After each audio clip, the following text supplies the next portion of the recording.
نزلا قل هل ننبئكم بالأخسرين أعمالا الذين ضل سعيهم في الحياة الدنيا وهم يحسبون أنهم يحسنون صنعا أولئك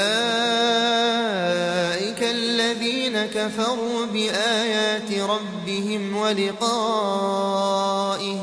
فحبطت أعمالهم فلا نقيم لهم يوم القيامة وزنا ذلك جزاؤهم جهنم بما كفروا واتخذوا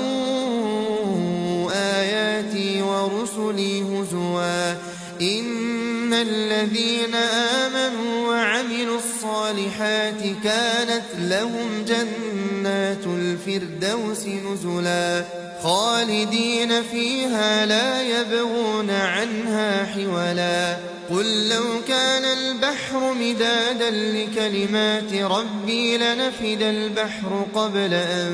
تنفد كلمات ربي ولو جئنا بمثله مددا قل إنما أنا بشر مثلكم يوحى إلي أنما إلهكم إله